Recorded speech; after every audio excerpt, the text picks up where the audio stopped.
What if I told you that the single most powerful number governments use to measure your country's success, the one that triggers elections, moves stock markets, and determines aid funding, was literally designed in the 1930s to count factories, GDP, gross domestic product, a manufacturing metric born before the internet, before smartphones, before artificial intelligence, is still the primary scorecard for 21st century civilization. I'm Dr. Vivian Atud. I'm an economist. I've advised governments and the African Union, and I'm here to tell you today we are measuring the wrong things. Stay with me for the next 20 minutes. Because by the end of this conversation, you will never look at your country's economic report the same way again. Let's go back to 1934. The United States Senate asked economist Simon Kuznets to design a tool to measure economic damage from the Great Depression. He did. He called it national income accounting, what we now call GDP. And here's what Kuznets said in his own report to Congress upon delivering his measurement tool. The welfare of a nation can scarcely be inferred from a measurement of national income. The man who invented GDP warned us not to use it the way we're using it. We ignored him for 90 years. A farmer in Ghana uses an AI app that tells him exactly when to plant, what fertilizer to use, and where the market prices are best. His yield triples. His children eat better. His family's health improves. His village thrives.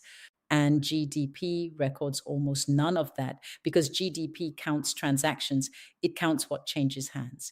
If the AI app is free, it's invisible to GDP. The wisdom it delivered, not counted. The AI productivity paradox. AI is creating enormous value while potentially shrinking the measurable economy. Fewer employees, lower transaction costs, free services. GDP reads this as stagnation. We are measuring the speed of consumption, not the health of a society. And in 2026, that distinction is no longer academic, it is urgent. I grew up in Cameroon studying by firelight. We had no electricity. By every GDP measure, my village was poor, but we had something powerful: community wealth, oral knowledge systems, resilience, and a burning hunger to learn. None of that appeared in any government report. The metrics missed us completely. And I wonder how many nations, how many communities, how many brilliant minds are still being missed today. So, what do we measure instead? Let me introduce the first of five new frameworks I want you to understand: the Digital Utility Index, or DUI.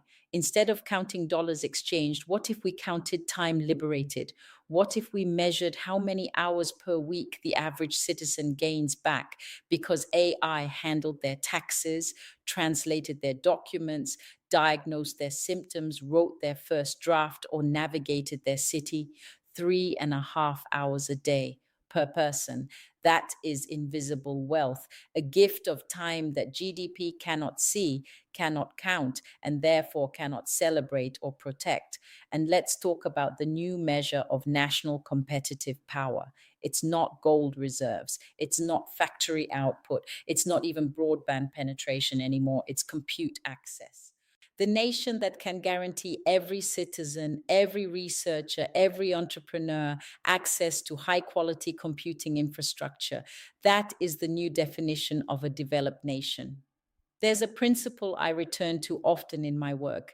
In Proverbs, wisdom is described as more valuable than gold and silver.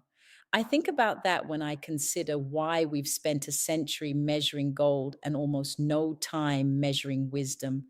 The Digital Utility Index is at its heart a wisdom economy metric. It asks how much smarter, more capable, and more free are your people today than they were yesterday. I want to be honest with you because clarity is the mandate. AI is not automatically good for human flourishing. We need metrics that measure whether technology is augmenting human potential or creating mass displacement.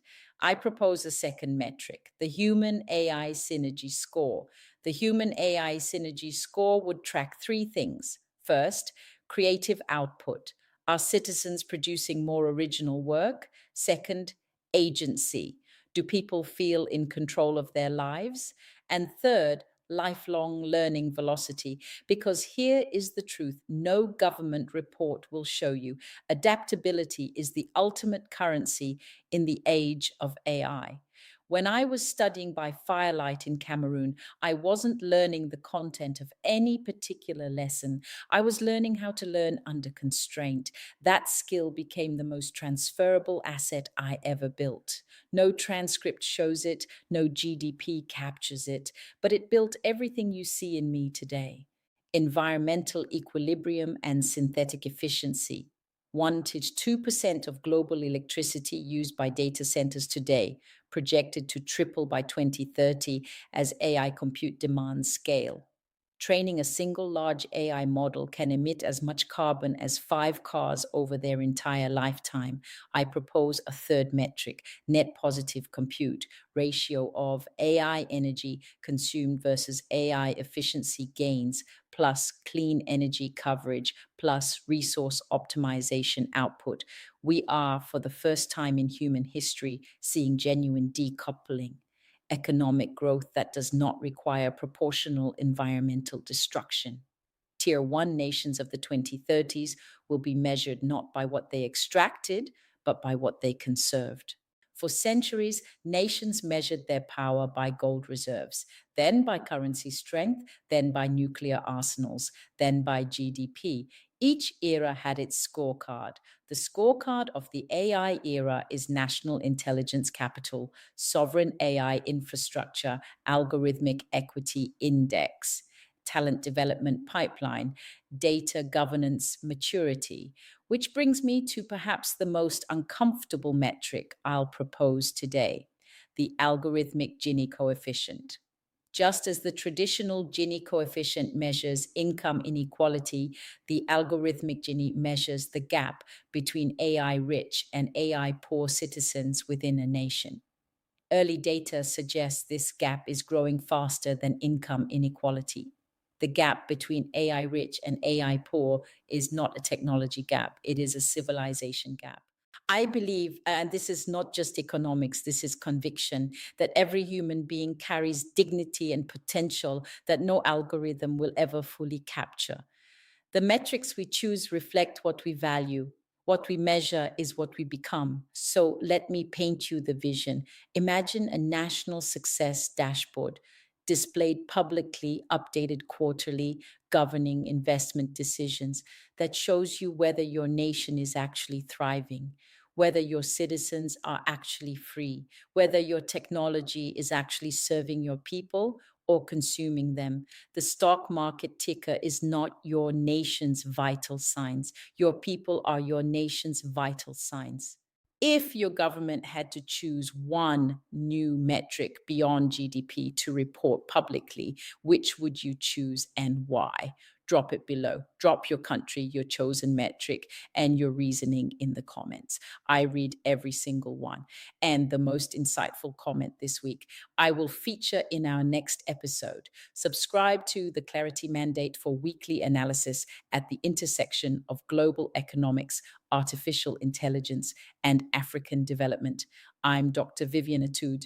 And until next time, stay clear, stay curious, stay consequential. If you're serious about understanding how AI is reshaping global power, watch this next. And if you haven't subscribed yet, hit that button now so you don't miss next week's conversation. The Clarity Mandate every week, no fluff, just clarity. Clarity is the mandate. Thank you for watching.